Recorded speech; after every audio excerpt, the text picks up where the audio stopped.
Assalamualaikum warahmatullahi wabarakatuh. Kami dari kelompok 5 ingin mempresentasikan tentang pentingnya pemilu dalam mewujudkan demokrasi di Indonesia. Sebelum itu saya akan memperkenalkan nama kelompok saya, yaitu Dery, Nadia Khairani, dan saya sendiri Nisrina Briliana Pratiwi, M. Saipul, Samuel Marubatua Sianturi, Sela Okta Purba, Marswasani Mitra. Baik, saya lanjutkan saja ke materi yang pertama, yaitu apa itu pemilu atau pemilihan umum.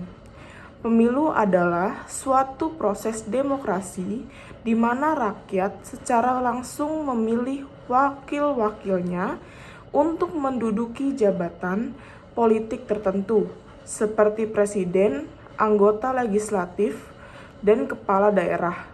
Pemilu menjadi instrumen utama dalam memastikan bahwa kekuasaan negara berasal dari rakyat, oleh rakyat, dan untuk rakyat. Melalui pemilu, rakyat memiliki kesempatan untuk menentukan arah pembangunan bangsa dan negara secara legal dan damai. Selanjutnya kita akan membahas apa sih pentingnya pemilu bagi kita. Pemilu merupakan pilar utama demokrasi. Melalui pemilu terjadinya pergantian kepemimpinan dan perwakilan secara berkala yang damai. Pemilu juga memberikan kesempatan kepada rakyat untuk berpartisipasi dalam pengambilan keputusan politik, memperkuat legitimasi pemerintahan, serta menjadi sarana evaluasi kinerja pejabat publik. Memang ada dasar hukumnya. Pemilu di Indonesia diatur dalam konstitusi, yaitu Undang-Undang Dasar 1945 Pasal 22E, serta diperinci dalam Undang-Undang Nomor 7 Tahun 2017 tentang Pemilu. Dasar hukum ini memberikan legitimasi serta mengatur pelaksanaan pemilu secara teknis agar berjalan transparan, adil, dan jujur. Sejarah pemilu Indonesia terbagi menjadi 3. Yang pertama, Pemilu 1955. Pemilu pertama di Indonesia dilaksanakan pada tahun 1955 bertujuan memilih anggota DPR dan konstituen untuk menyusun UUD baru. Pemilu ini merupakan tonggak sejarah penting karena memperlihatkan komitmen bangsa terhadap prinsip demokrasi meskipun kondisi politik saat itu masih penuh dinamika. Yang kedua, ada era Orde Baru. Pada masa pemerintahan Presiden Soeharto dari 1966 sampai 1998, pemilu tetap dilaksanakan setiap 5 tahun sekali, namun sistem politik dikendalikan dengan ketat. Hanya ada 3 kontestan politik, yaitu Golkar, PPP, dan PDI. Dan kehidupan politik sangat terpusat membatasi kebebasan berpolitik rakyat.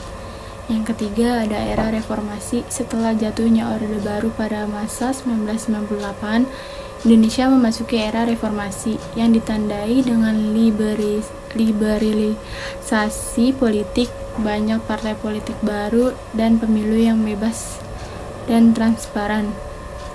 Sejak saat itu menjadi ajang nyata ekspresi kedaulatan rakyat. Ada tujuan pemilu.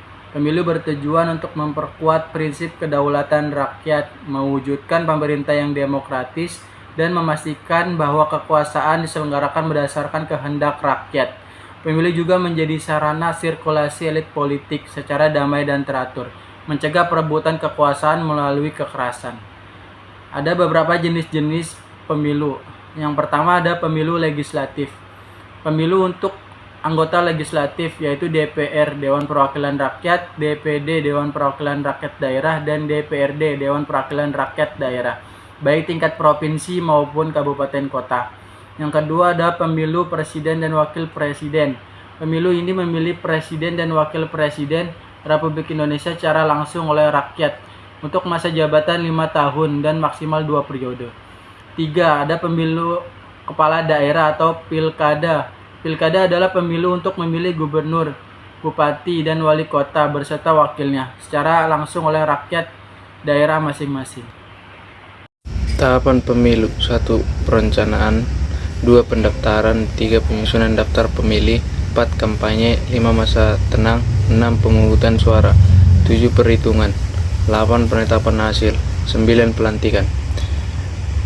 Pelanggaran pemilu: KPU atau Komisi Pemilihan Umum, lembaga negara yang bersifat nasional, tetap, dan mandiri, bertugas merencanakan, menyelenggarakan, dan mengandalkan seluruh tahapan pemilu. Bawaslu atau Badan Pengawas Pemilu, lembaga yang bertugas mengawasi seluruh proses pemilu, menangani pelanggaran, serta menyelesaikan sengketa pemilu. DKPP, Dewan Kehormatan Penyelenggaraan Pemilu, lembaga yang bertugas memeriksa dan mengadili dugaan pelanggaran kode etik yang dilakukan oleh anggota KPU, Bawaslu, dan jajarannya. Sistem pemilihan umum di Indonesia merupakan sistem proporsional terbuka di mana pemilih tidak hanya memilih partai politik, tapi juga dapat memilih langsung calon legislatif dari partai tersebut. Sistem ini dianggap lebih demokratis karena dapat memperkuat keterwakilan individu. Syarat pencalonan presiden atau wakil presiden: untuk mencalonkan diri sebagai presiden atau wakil presiden, pasangan calon harus diusung oleh partai politik atau gabungan dari beberapa partai politik yang memiliki minimal 20% kursi di DPR dan 25% suara sah nasional di pemilu legislatif sebelumnya. Pembagian daerah pemilihan atau dapil di Indonesia dibagi ke dalam berbagai dapil berdasarkan jumlah penduduk dan luas wilayah untuk menjamin keterwakilan yang adil di parlemen. Dalam pemilihan umum juga memiliki yang namanya tantangan, di mana tantangan dalam pemilu ini terdiri dari 3 poin. Yang pertama, politik uang; kedua, hoax dan disinformasi; 3. Konflik sosial. Kembali pada poin pertama, di mana politik uang ini merupakan praktik yang tidak sehat, di mana kandidat atau partai politik memberikan uang atau barang kepada pemilih untuk mempengaruhi hak pilih mereka. 2. Hoax dan disinformasi merupakan penyebaran informasi palsu atau menyesatkan melalui media sosial atau media massa yang dapat mencemarkan nama baik kandidat atau merusak integritas pemilu. Ketiga, konflik sosial, di mana ini merupakan ketegangan yang terjadi antar pendukung yang dapat berujung pada bentrok fisik, konflik horizontal, dan polarisasi masyarakat. Inovasi dalam pemilu.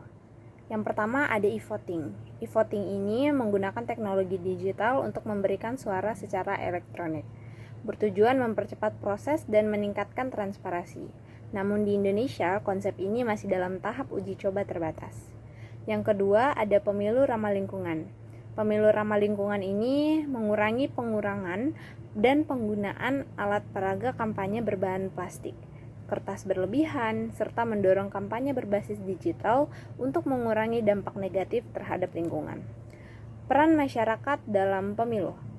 Masyarakat memiliki peran vital dalam menjaga integritas pemilu, yaitu dengan aktif menggunakan hak pilih, mengawasi potensi kecurangan, serta mendukung penyelenggaraan pemilu yang damai, jujur, dan adil. Edukasi politik di tingkat akar rumput juga penting untuk meningkatkan kesadaran berdemokrasi. Baik, sekian untuk presentasi kelompok kami.